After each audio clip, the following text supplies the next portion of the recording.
Hello, everyone. Welcome to Game Talk, Episode 1. I'm your host, Ahmed Mion. This week, I am joined by Jordan Hallow, president of the WVU Game Developers Club, Hey. and Connor Haynes, social media manager of the Game Developers Club. Hey, guys. And this is just sort of going to be your weekly show discussing all things game-related. It'll be WVU's best game-related podcast because it's WVU's only game-related podcast. And this week, we're going to start off by talking about probably the biggest game out right now and biggest game that's come out in quite a while, The Legend of Zelda Breath of the Wild. It came out day and date with the Switch. As of right now, it has more perfect scores than any other video game in history, according to Metacritic. All three of us have played it extensively. I've put, I think, over 70 hours into it. Jordan? Yeah, at least 40. I definitely broke 60, but I'm not sure where. Yeah, and the funny thing is, I still have yet to beat the game, but you two have beaten the game, correct? I have. I have not. Oh, you have not. Okay. Yeah. It's just one of those games that you could literally play forever, I feel like. The amount of content in it and just the amount of stuff you can do without actually doing anything is just staggering. Just walking around the world and just sort of experimenting to see what works and what doesn't work. That takes in time in and of itself, you know? So I don't know. Give me your thoughts on the game. Like, give me your favorite bits, your least favorite bits. What do you guys think of the game? Well, I'd say it's one of my favorite games of all time. I definitely like the earlier parts of the game more than the later. I felt like the difficulty curve was almost non-existent. Like, I thought it was really hard at the beginning, and then it never got any harder. It just got easier as I learned. So as you get more hard containers and progress through the game, I believe tougher versions of the enemies that exist spawn, correct?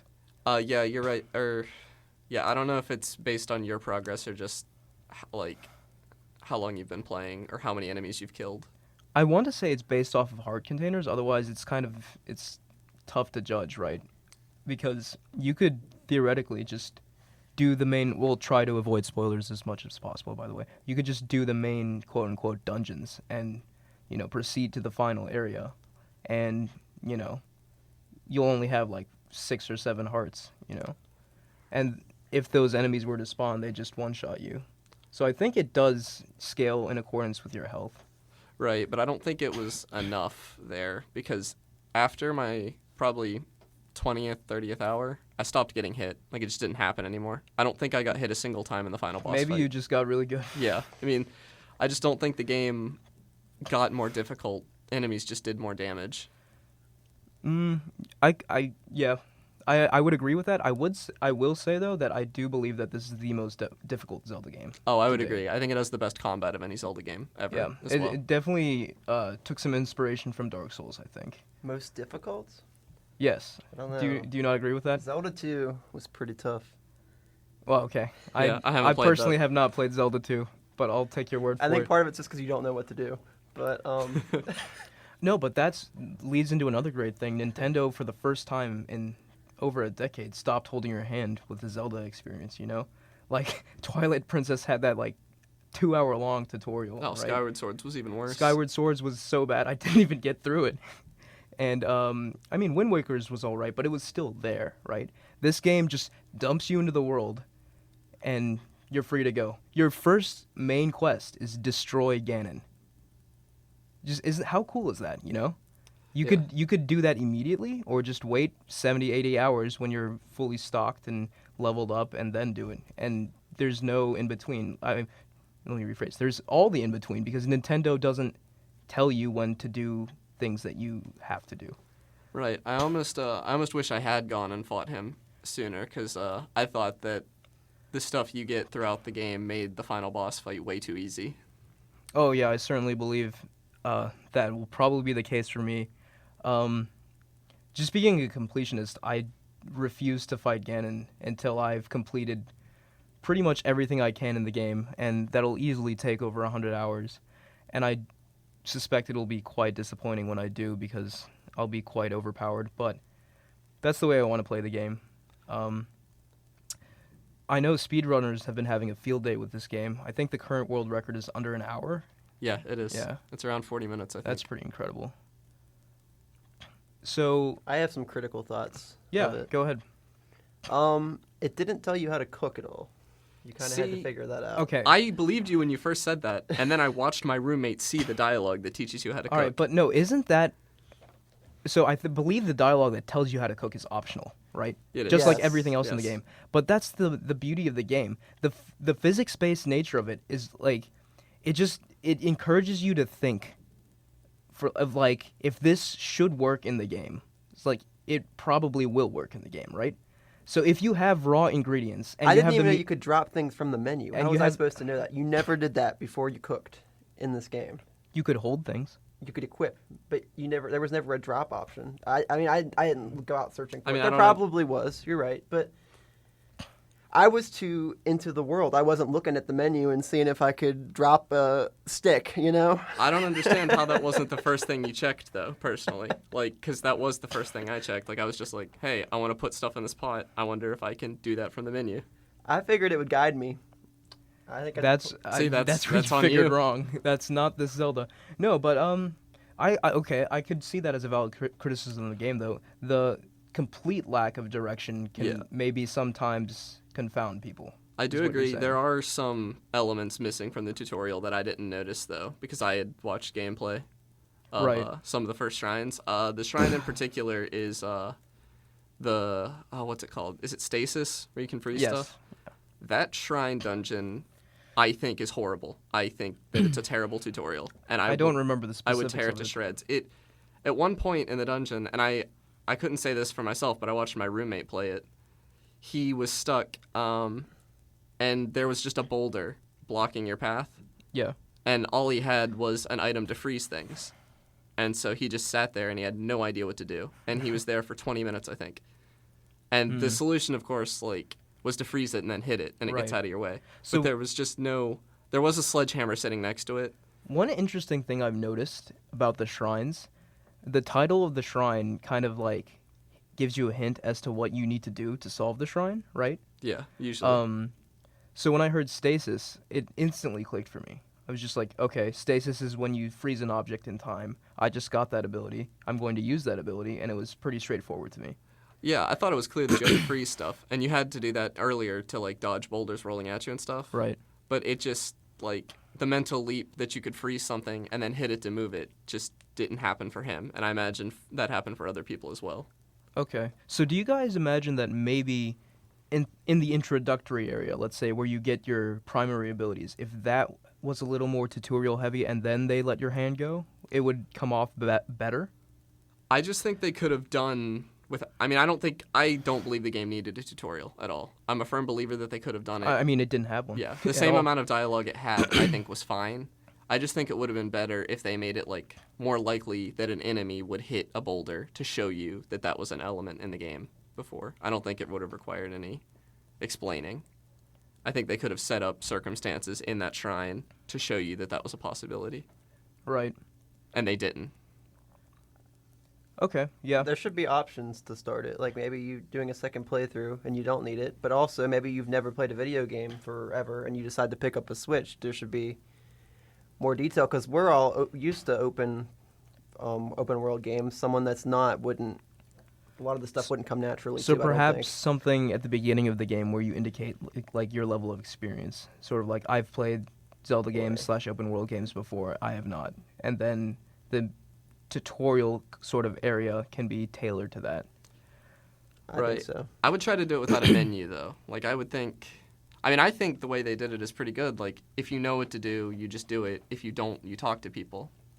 And I think that's a very natural way Exactly. to present a tutorial. That's why. I mean, not just the tutorial. Everything in the game works that way. Mhm. If you think you could do something, you test it out and see if it does or does not work, or talk to people and figure out what works and what doesn't. It's a very natural way of learning. The way you learn how to play this game is masterful, in my opinion. And I think something that Nintendo needs to employ in a lot of their games going forward. I And I agree. think, I mean, obviously they've seen the critical and sales response to this, and I hope they take that to heart, you know? I can't imagine they won't with all the money they're making. Actually, I just saw a statement by Aonuma today, and he said all Zelda games for the foreseeable future will be quote-unquote open air going forward, which is what they call open world. So in the similar style of Breath of the Wild, which excites me. I could see that upsetting some people. Yeah, let me get to... I was going to get to that. There are some very traditional Zelda things that are not in this game that I think if they were in this game, along with this new open air style sort of gameplay, would make it an even better game. I mean, would you agree with that? Yeah, for instance, I missed themed dungeons. I miss that so much, yeah. I mean, that themed dungeons are Zelda. 3D Zelda, at least, you know? Yeah, I mean, even 2D Zelda was all themed dungeons, wasn't it? I can't think of a 2D Zelda that didn't have... I mean, the first one, it was a stretch, yeah, I was but thinking. they were themed. They just But weren't, yeah, when you think Zelda, you think dungeons, you think bosses, you think items, right? Mm-hmm. I mean, and I think it's incredibly bold of them to rethink the foundations of what made that Zelda. But a lot of traditional fans obviously are going to be upset if those things just are gone. I mean, personally, I think the next move for them for their next Zelda game would be to have the Breath of the Wild style gameplay with more traditional Zelda elements injected into there. Yeah, I thought the shrines in this were annoying because you had, like, if you wanted to do puzzles, you would just be constantly teleporting to shrines or seeking them out. And then, like, the actual dungeons getting the guardians, they're, without giving away detail, they're super short. And I thought the boss battle was super easy. Like, Yeah. there wasn't... I agree with If that. you were prepared at all the boss battles, I only died against one of the bosses, ever. Yeah. Yeah. And the design was not too inspiring. You know, they're all sort of they all generic look the same. clones of each other, right? Yeah. So that area definitely could have used improvement. Which, by the way, Breath of the Wild was delayed from its initial release date, correct? Oh, yeah, and they more said than they once, used that delay to sort of polish the game to its final form that we see now. Imagine if it was delayed like maybe another 6 months. Do you think we would have seen more traditional Zelda elements in place of those generic I don't think dungeons? 6 months would have been long enough to make Zelda dungeons. Mm-hmm. I want to know what took them an extra 2 years to fix. They started over, I'm pretty sure. Yeah. They started over at least once. Like, they just threw Wow. out everything they had and started I from did hear scratch. that initially when this game was pitched, they actually built the world of Breath of the Wild completely in 2D. And then they took that 2D world and sort of thought of how to make it as engaging in 3D. I didn't know that they That's built a game the I world. would like to see. I knew that they built the engine, like, and all the elements of the game. They would test it in a 2D space, and if it wasn't fun there, then there was no point in making it in 3D. Yeah. I don't know you, if it was you- the You world. could be correct. I thought it was Yeah. more. I thought it was closer to the Zelda 1 world. That's what the developer video said. in the style of Breath of the Wild. Yeah. Right. Yeah. But yeah, I mean, incredible game. I'm still playing it 70 hours in. Have not even beaten all the main dungeons, you know, much less started the fight with Ganon, which, again, I still think that's the most incredible thing. That, like, your first quest in the game is also the last quest in the game. You know? It's just a beautiful sense of freedom. It is a in bold that. statement. Yeah. Yeah. Well, it's kind of your overall quest in both. It's just more verbalized in this one. Yeah, I mean, it actually felt like no, I was but in the sense that they give it to you and you could straight up just do it then. Yeah, okay. like in all the other Zelda games. I feel like I'm doing all this stuff so that I can get to the final boss fight. Whereas in Breath of the Wild, I felt like the final boss fight is there. I just don't think I can do it yet. Exactly. Because They're I'm like, not ready. here's the final boss. Make of it what you will. If Yeah. you want to fight him, sure. If you don't want to, sure. You know? But yeah, great, excellent game. 10 out of 10 from me. I know Jordan's very critical of it. Yeah, Actually, let's hear more from Jordan. Jordan, so you don't seem to be fawning over Breath of the Wild like the rest of us. It's not my favorite, no. The shrines really frustrated me. And the lack of... I feel like it's a big empty world. There's a lot of It is in-between spaces. I think the in-between space is done very well in this game in that it gives you a chance to sort of... It's like a very introspective sort of feeling when I'm just riding my horse across an open plain. Right, They right. just If do the, it- if the shrines didn't have teleporting, it would be absolutely terrible. Yeah, but the shrines do have teleporting. Right. But then you miss... well, why have an open world then if you're just going to teleport everywhere? So, like, to kind of go against that point, the shrines do have teleporting, but I rarely ever use teleporting. I Really? always You rarely run, use it? or I always run or climb or Yeah. ride to Unless my I'm crossing destination. the map, I do the Simply same thing. because this world has so many interesting things going on. On my way to my destination, I see something like probably that I've never seen before, and then I investigate that and learn another cool little mystery, a cool trick, Easter egg, whatever, what have you, to uncover. Right? I'm the same way. I really regret. I really wanted to complete the world map early, Yeah. and I really regret doing that because once I'd been to a place, it wasn't as important to me to go back and explore it deeper. The game was at its best when you first discovered an area, and you could stretch that out by actually playing in that area right after discovering it. But if you discover it and leave, it's not as magical when you come back. I agree with that, but coming back is extremely rewarding in that, yeah, you've discovered the area, but all that discovering the area does is reveal the geographic elements of it, right? It doesn't tell you what secrets lie within, right? So going back and actually experiencing that with a geographic map, which is kind of nice, it doesn't divulge too much information. It just sort of helps you navigate, right? I also appreciate that it is just a traditional topographic map. Yeah, like you can look at it and see inclines and everything. Yeah. And that's like a skill. People should know how to read a topographical map. Right. So, I have some issues with the game too. I agree with Jordan that the shrines weren't enough for me. The game likes to give you a shrine as a reward for a quest. I absolutely agree with that. And I hate it. I hate it every single time. I do this whole quest and I enjoy the quest all the way through. And then it like patronizes me with a shrine. I'm like, I don't want this. Every single reward in the game, I think, is a shrine. Correct. Yeah, That's something like that. every single one, and that really sort of defeats the sort of lust for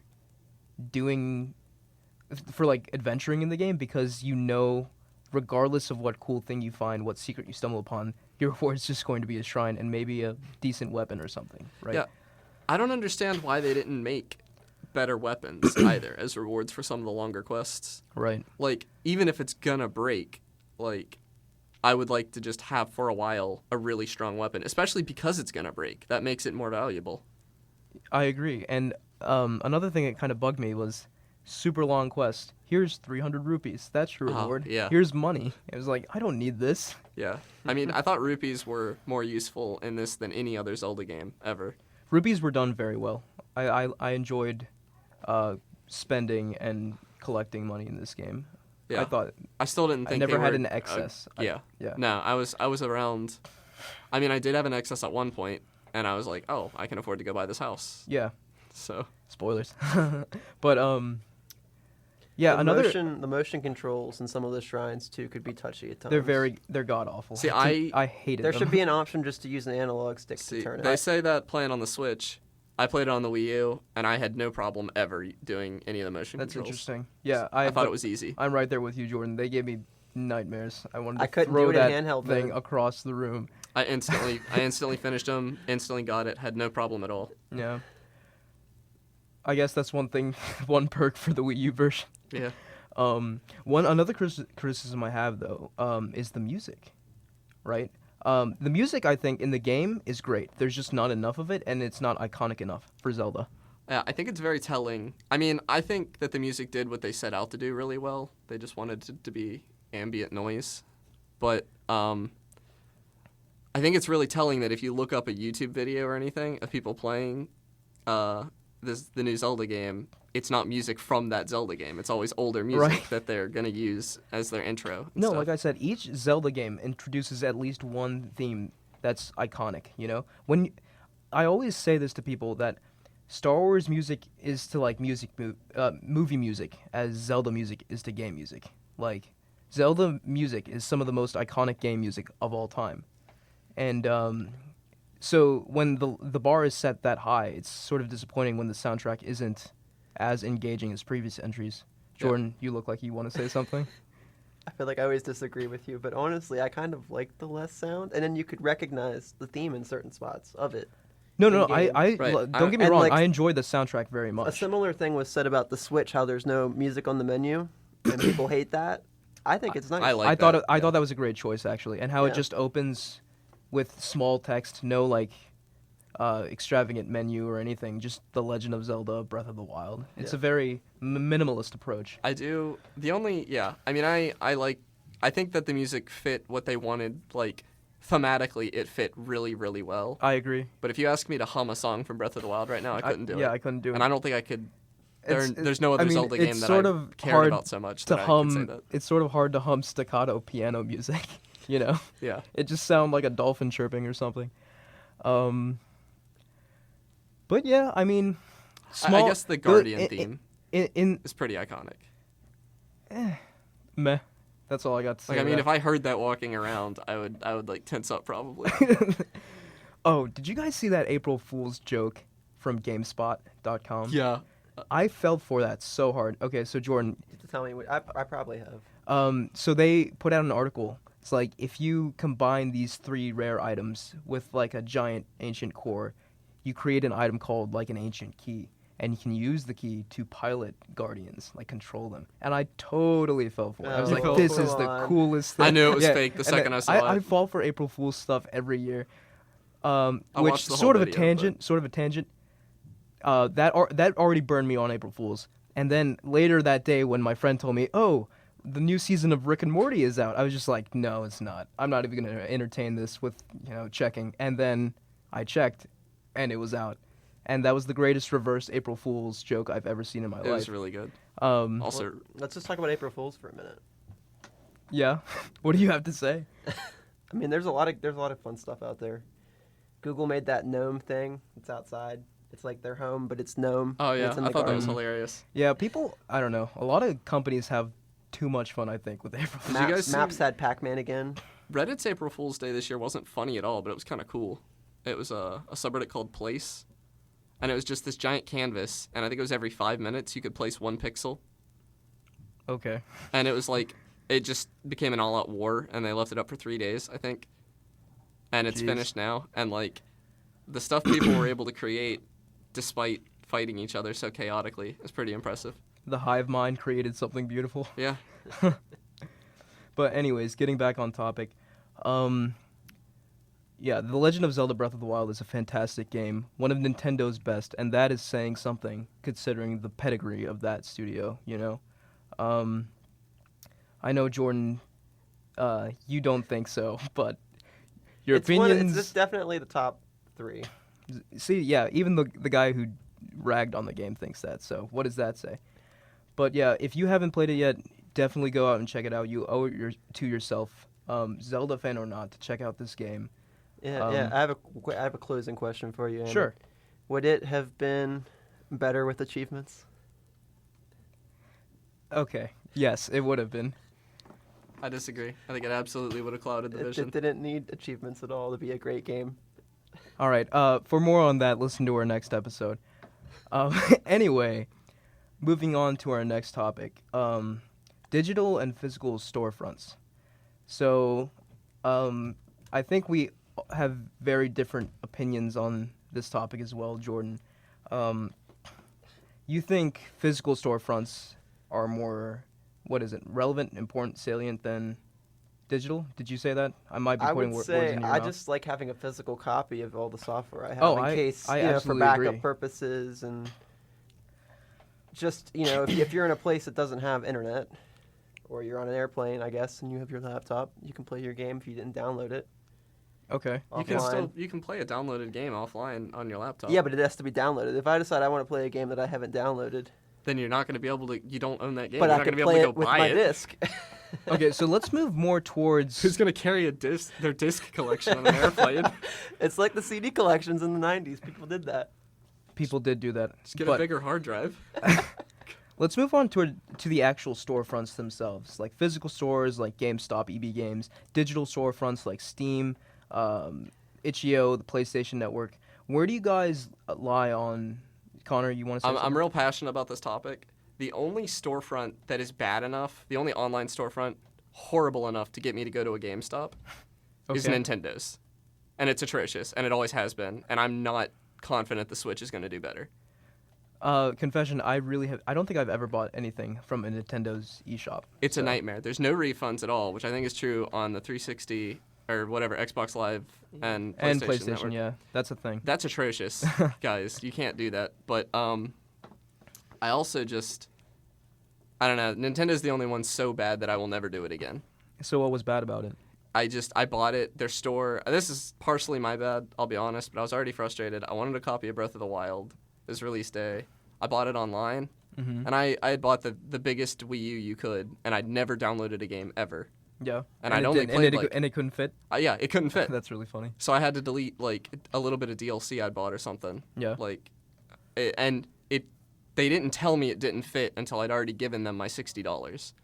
And that's what's bad. Are you sure it didn't say like I am 100% sure. on the game page the size of the download? It said the size of the download, but there's no good reason they couldn't have told me. Like, I didn't check what I had left because I never downloaded anything. So there was no good reason for them to not tell me. I feel like that's more inherent of the Wii U's like lack of a normal hard drive than anything. You know, like that's the source of that problem. I mean, but the their fact that store Wii could U's- have told me before I bought a game whether or not I had space for it. That's not hard. Yeah. They could have done it. So you feel gypped by Nintendo. I definitely did. Yeah. I'm very upset about it. I agree with you, Connor. I remember on the Wii buying things, I would always have to check. I would go back to my memory management to make sure I had space to get the thing I wanted. So I was always super And the extra careful Wii's about that. UI was not the snappiest, so we were Right. waiting. a Neither is bunch. the Wii U. Right. Switch, on the other hand, The Switch just, beautiful. the UI was good. But anyway, unrelated. But you have to give Nintendo credit for the bit of improvement they've done. I think they used to the currency used to convert to coins or something originally, or Nintendo points. honestly, stuff like this Yeah. makes now me it's dollars. Now again. it's stuff dollars. like this makes me roll my eyes so much. Nintendo is just so weird. You know, I love them, but they're so weird and so behind like current trends. Well, buying a currency is actually what like a lot of Candy Crush and a lot of them still do because it's a psychological thing. People think they have more of it. They're getting a lot for the money they're spending when Yeah, really it's they're But not. I think for a straight up storefront, then it should just be like walking into a physical place, right? You exchange money instead of some third weird. Yeah, I would agree with know. you. Well, and- the only pro to that though is if you were buying games between regions, it's universal currency. That's true. Yeah, but I mean, Maybe not a good enough argument Not many for people it. do but- that though, so it's more cons than pros there. But let's talk about so can we all agree that physical is going to be gone sooner rather than later? I think No, Yeah, So- no, I can't agree with that. I think we're moving towards an all digital future. I mean, I think I'm moving towards an all-digital future, personally. not when Nintendo only releases consoles with 32 gigabytes on them. Yeah. Right, but I mean, if you look at the graph, like the I mean, trend, What is soon to you? I'd say within the next 10 years, it's all digital. Okay, I'd say in 20. I wouldn't say 10. Okay. But, like, the point still stands. Eventually, we'll be all digital, Yeah. I think. Which I do think that'll happen. I also think that's kind of sad because I do enjoy my physical media. I like physically owning something as opposed to just... I mean, it's just a personal preference type thing, but I know I'm not alone in that. I know you feel the same way, Jordan, right? Yeah. I don't know I don't think it's going to work though because they have a lot of connections with these physical retailers, and if they stop selling physical games, GameStop's not going to be around. I mean, GameStop's GameStop's already already shutting hurting. down. Yeah. Their they're GameStop's hurting. going to be done soon, I think. And good riddance. I have never had a positive experience with GameStop, ever. Okay, I'm not. I was just saying in general, physical retailers, but people still on Amazon you can get a new game at launch, and it's the physical game is cheaper than if you buy the download code for it. Which is just insane. Is that really true? Yes. Wow. Like for example, Mario Kart 8 Deluxe coming out at the end of April. It's only $50 with Prime, and I think Best Buy has a similar program too. It's like $50 versus $60 for the download code. That's a little bit on Nintendo, though. But I do think it's in these big companies' best interest to push the digital-only future, because then they get to cut out the middleman. They get to cut out the whole, they don't have to worry about making physical media, right? They don't have to worry about the cost of shipping. All that just gets cut out, and they get more money. So Right. certainly they're going to be pushing that. And they It's can just- also sell from their own storefronts. It's just a question of them So, easing the public consciousness to be cool with a digital future, which I do not think they are with as of right now. The money would just shift around because they would need to increase their digital infrastructure substantially. Nintendo definitely would have to, Yeah, yes. Nintendo But would. I could see Microsoft pulling it off just fine. Steam. Oh yeah, pulling it off just Microsoft fine. already has the Windows Store. I mean, And Steam is. yeah. No one buys physical Steam games. As a because whole, we're they don't getting there. exist. I don't think we'll be all digital till 30 years. 30. Okay, so we got 10, 20, 30. All right. So if you're listening to this in the future, get back to us, and we'll see who was right. So Connor, you're into these sort of more indie-focused storefronts, correct? So why don't you talk a little bit about those? Okay. I've just recently been So I make games. I think we all make games. And you I think I'm safe definitely saying you're I mean, you're more I'm- prolific of a game maker, I think, than most of us. Okay. And I've always posted my games on a storefront called itch.io, and I like them a lot. And I like their community. I like their user interface. But recently, I started looking into a site called Game Jolt. I'd only ever posted one game there, and I didn't get nearly as many views, and I just didn't click with the community, I guess. I don't know, and I just never used it again. But I did have some really positive experiences with them that I'm going to point out. My first game I ever posted there, I did it, and the creator of the website actually played it, commented on it, and then tweeted at me. Nice. Like, he really reached out, and, like, I don't know. That made me feel good. I assume he does that to a lot of people. Right. But it was a very welcoming feeling. And I don't know. If not for somewhat disliking their user interface, I would have probably stuck with them instead of itch.io, who I've never heard from anyone on. Right. So these sort of like these up and coming storefronts, what do you think they could do to sort of take the next leap in popularity, right? So because I could guarantee you a lot of people have never heard of itch.io or GameJolt and have heard of Steam or Xbox Live, right? Right, and I think that's really difficult to do, especially when people won't even like use something AAA like Origin. Mm-hmm. I think they're doing the right thing right now. They're targeting indies, definitely. They're not really welcoming AAA. I mean, they're almost mocking them. There were a bunch of Right. April Fool's jokes mocking the AAA industry from these sites and stuff. And I think that's okay. It's all in good fun. They weren't mean-spirited. Mm-hmm. But they're pointing out how terrible Steam is with like really low-budget indie games. Right. Steam definitely has, and I'm starting to see that personally playing on PlayStation. I'm starting to see that too. Just there's no curation.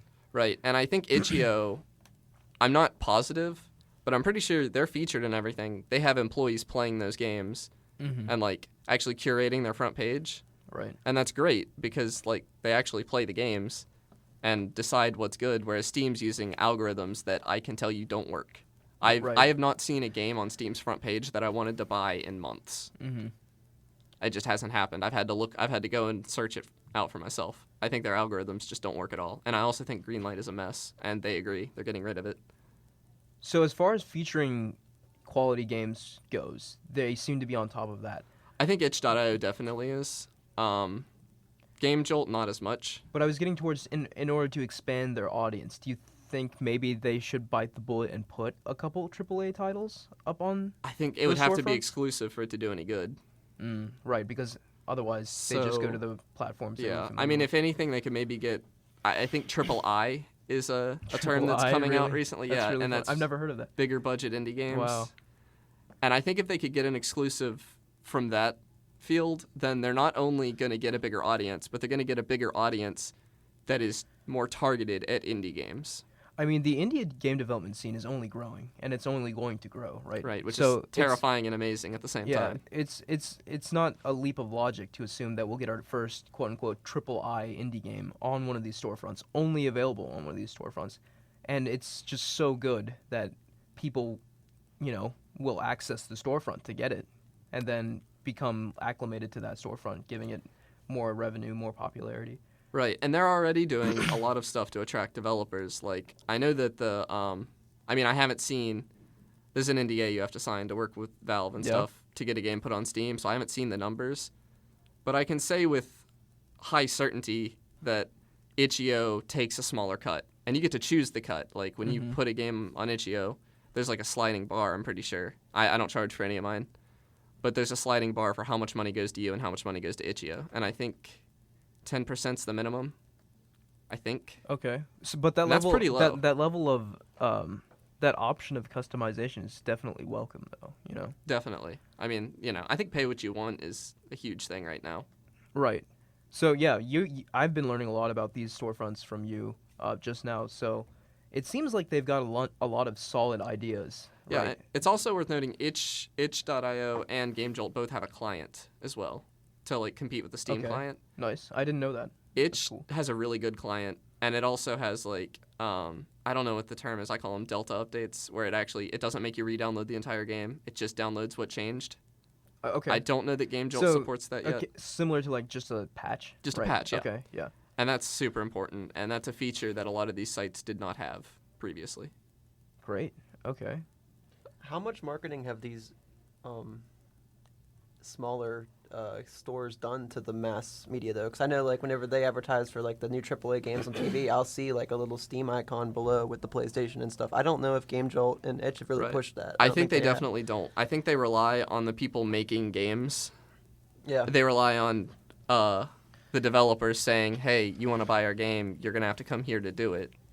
And then people see this site and they're like, "Oh, this is pretty Right. cool. I'll stick around here." Yeah, but without some sort of stronger marketing initiative, Right, I don't I think agree. they're ever gonna. They're never gonna be something that the average person knows about. Right. Because every time I tell somebody to play my games, they've never heard of either of those. Right. I mean, I hadn't heard of either until I joined the club. So, Right. and I Neither did feel I. like I know quite a bit about games and game platforms and that sort Right. of I mean, thing. I would have even before I joined the club, I considered myself pretty big into indie games, and I'd never heard of Yeah. it. So during that discussion, you guys also brought up another advantage to physical storefronts is that Nintendo or GameStop, they curate what games are on those shelves. There's limited shelf space. With Absolutely. these digital marketplaces, there's so many. And this was what caused the video game crash in 1983 is there were so many games, like most of them were crap, except for the ones from Atari and Activision mostly. Right. No, So that, no that's one knew an what the excellent good point. games were, and Yeah. that's why it almost killed the whole industry in That's an 1983. excellent point I had never considered. Crazy and scary statistic. I don't know if you guys heard this, but in 2016, there were more games released on Steam than all the other years combined. Yeah, I was reading 38% of the games on Steam were from last year. I did hear this, and I heard a lot of people saying that this was some huge problem that all these games were getting on Steam, and I don't agree with that at all. I think it should be a pretty open storefront. I think you should be able to get your game on Steam. I just don't think people should be able to see it unless it's good. I could agree with that. I think yeah. the front page should be curated, but actually But getting it on the store should not The be. problem is it's not, though. Yeah, I know. Yeah. It's definitely not. It's a problem. Yeah. Plus, actually, let me rethink my stance on that. I do think games are art, and art is subjective inherently, right? But I do think for a game for you to ask money for a product that you put out there, being the game, I think it needs to objectively reach some threshold of quality. So, like, if you just push out, like, a buggy, incoherent mess, and ask for $5, and even if even if it sells, like, 2 or 3 copies, is that still okay, you think? I mean, I think you'd have to be a very uneducated consumer to buy that game. I mean, you would be, yeah, but just the fact that that's an option, sort of, I think that kind of brings down gaming, like the gaming industry as a whole. The fact that it's possible to just, throw together something and ask for money on it because these digital storefronts are not very good with their curation. But if even one person wants to buy that and you don't have it on your store, you're leaving money on the table. How should the front page be curated? By views, by downloads, by rating? Have you guys read or watched any of the stuff they've been putting out recently? I think a video came out yesterday with Total Biscuit. They want to have what's called Steam Explorers, which is going to be an extension of their curator system. And you're basically going to, like, subscribe to curators, is what I understand. And they're going to make your front page. So they're outsourcing it to their fans, I obviously, see. which I'm against. But it's a better system than we have now. They want to use curators, and, like, the curators can, games will be shown based on reviews by these curators, and also these curators can create a page for you to look at games that they thought are good enough to sell. And there's also Steam Explorers, which I think they get to buy one game and refund one game a week, no questions asked. Mm. And they can play through it. And this will be a program. Not all games will be explorable, Steam explorable. and they play it, and they say, hey, this is terrible. Nobody would ever want this. Right. Or they say, hey, maybe this doesn't look great, but it actually does this one really interesting thing that makes it worth having on the store where people can see it. Okay, so it's cool that they're actually taking steps to sort of, to kind of like stem the flow of like really mediocre games, right? Right, and They're they're working with some of taking- their biggest critics. Like, Okay. Jim Sterling was there, and he drags them through the gutter once a week. Yeah, totally. So, yeah, it's good to hear that there's an effort being made there. Yeah, I mean, just to sort of round off on the topic, personally, if you asked me to go all digital right now, I would not want to do that. Just because I enjoy physical media so much, and I don't think we're at the point yet where, we're not at the point yet where an all digital future for everyone is, possible. But I do think it's inevitable and that we're going there. Any closing thoughts? I would take the plunge now. Yeah, I know a lot of PC gamers definitely would. It influences, like, when I'm thinking of where I'm going to live, when I graduate, internet speed is a huge, Right. boon to that, I guess. I suppose it's just a sort of petty thing. I like to like look at my games and just be like, huh, that exists, Yeah, I guess I don't. But yours definitely makes more sense to me. I don't know why I'm like that, but Jordan, any closing thoughts? No, I agree with most of what you guys said about the game marketplaces. Would you take the all digital plunge right now if someone held a gun No. up your head? No. Okay. All right. So we got a no from me, no from Jordan, yes from Connor. Okay. All right. So let's just kind of kick back and just talk about games we've been playing the past week and Zelda's off limits. Zelda's off limits. Shoot. Okay. Let's start with you, Connor. What have you been playing? I've been playing Kerbal Space Program again. I've actually never played. So I've heard great things. I got into Kerbal Space Program long before it released. It was I think it was beta, not alpha. But they didn't have money or science in the game yet. So there's no real progression except like your skill progression as you got farther. And I was pretty impressed with it. I'd checked on it a couple of times since those things got added and hated them. But I actually sat down and tried to actually play through it. And of course I definitely didn't reach what I would call the end of the game. I think I got to the game's equivalent of Mars. I got to that mission. And then I just decided, like, I don't feel like balancing this budget anymore or dealing with science. So I just went back to playing the sandbox mode where you have everything unlocked. So for those who don't know, can you give a quick synopsis of the game? Kerbal Space Program is it's almost more of a simulator than a game. But you play as a space program, and you go into an almost spore, editor, and you build your spaceship, and then you go and you launch it, and you actually pilot the ship going on these different missions, and it has realistic gravity simulations, and recently they made the aerodynamics of the game much more realistic. And really, it's a very real thing. It's much easier because I believe the Earth in the game is a sixth the size of the real Earth. So I see. Gravity's lighter. It's much easier to get into orbit.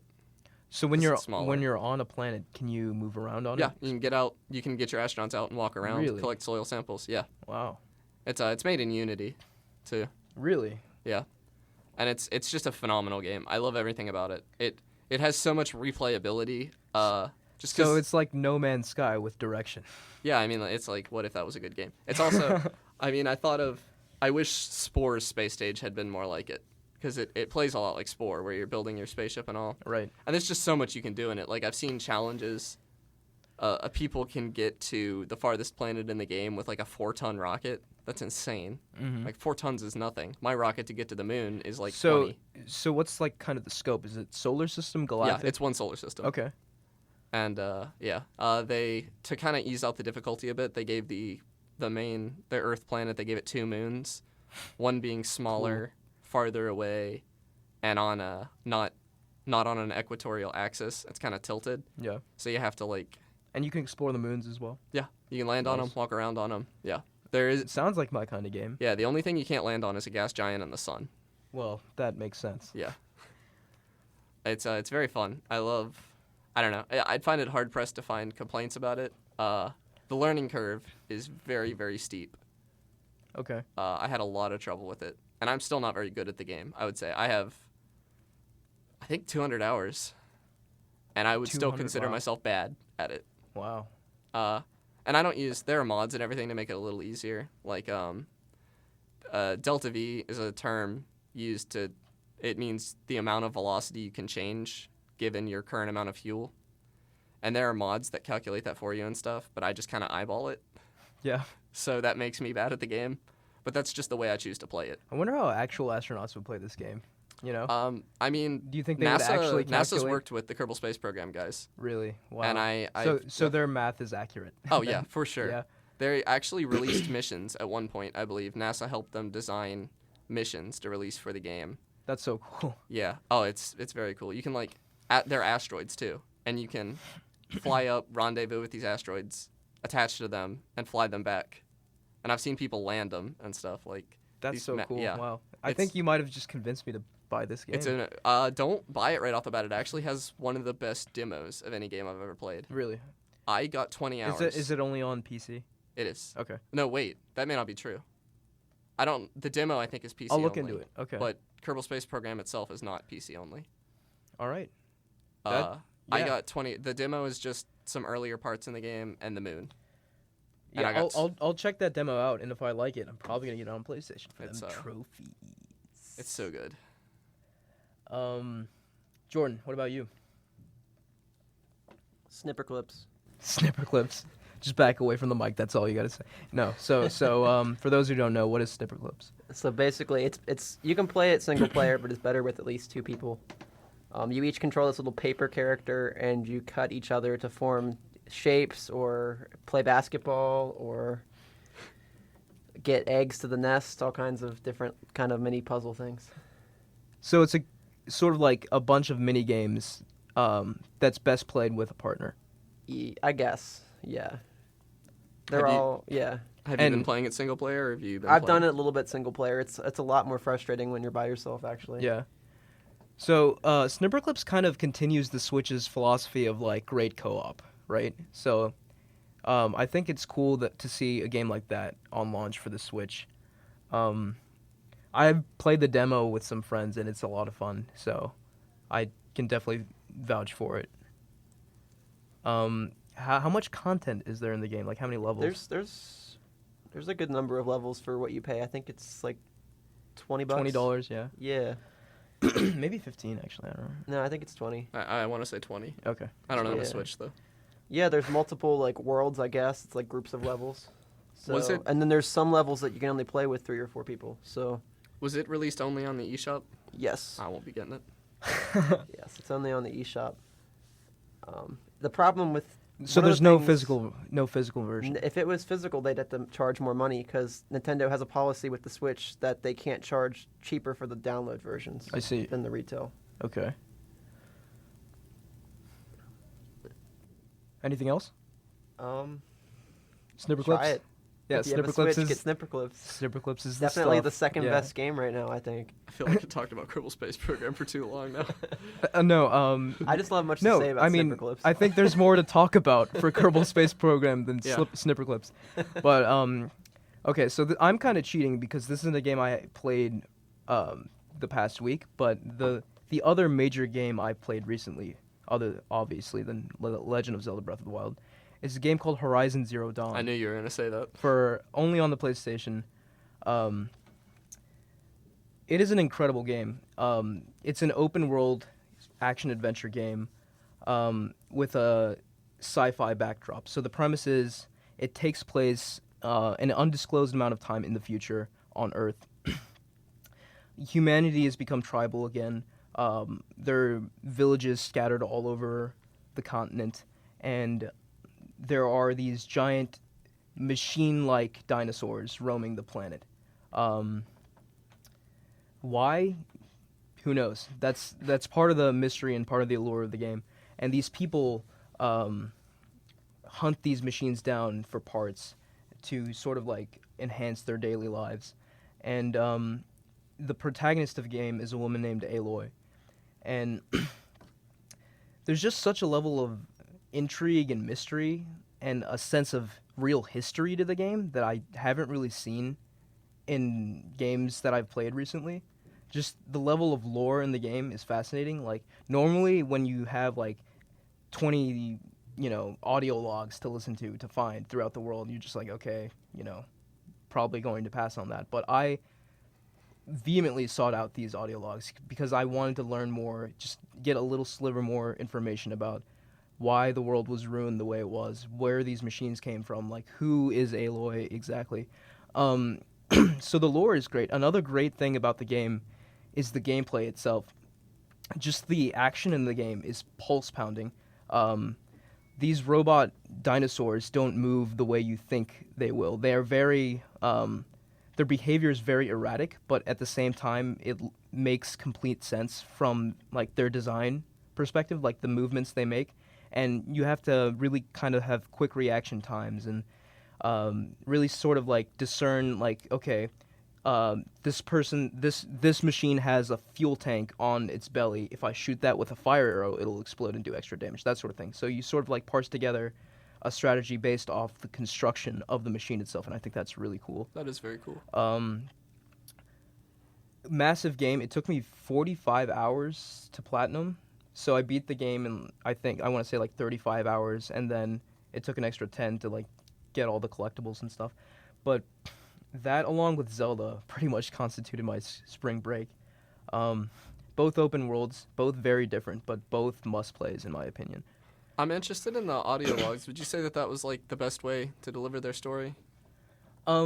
So the audio logs was certainly the best way to deliver the history and lore. The actual story itself, progresses as you play the game. Okay. And because for this particular game, the history and lore is so important and intrinsic to the current story itself, often in the story, you'd listen to conversations that occurred in the past and just straight up just listen to conversations or watch a video, which could get kind of clunky if you weren't into the story, right? Just like a stretch of just audio dialogue. But because I was so enthralled by like the sci-fi premise, I bought into it and I totally dropped what I was doing, totally willing to listen to this 10-minute long conversation between two long dead characters. Okay. So I thought it was great, but I can definitely see objectively how people could have a problem with it. Because I'm more into the Dark Souls style of world building and lore delivery, where it's like really cryptic. You have to really seek it out. Right. And I've never enjoyed an audio log that I've found in a game ever. Right. Except, I kind of with you there. I never listened to audio logs either before this game. So you would say it's really well done. It's done extremely well. Best I've seen in the game. The way the lore is presented is definitely different from Dark Souls, though. Dark Souls is very environmental storytelling. Yeah. This is sort of just like piecing together the mystery from like what you hear, stories you hear. But a very cool game, PlayStation exclusive. Jordan, get a PS4. That PS3 is just gonna, it's going to die one day. Yeah. And Connor, I don't know. You probably will never get a PlayStation, but it's low on my priority list. It's a very cool game. If you have a PlayStation, I'm probably gonna borrow one this summer. Yeah, if you borrow it, I'll let you borrow Horizon. I mean, what other exclusives are there?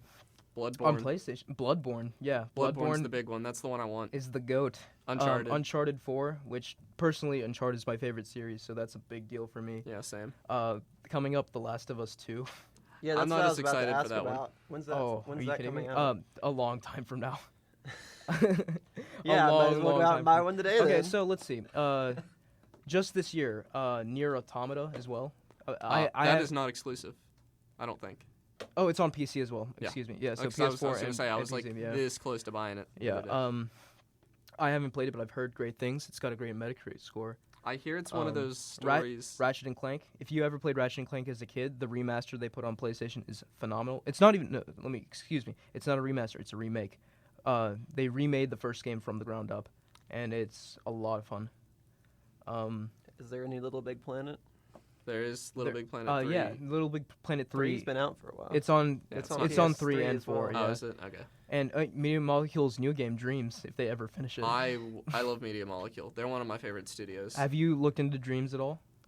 Vaguely, like a long I time think ago, it would be really just up your barely. alley. It probably would. I loved Little Big Planet. I loved Mod Nation Racers. Certainly, they're definitely Sony's most creative studio, bar none.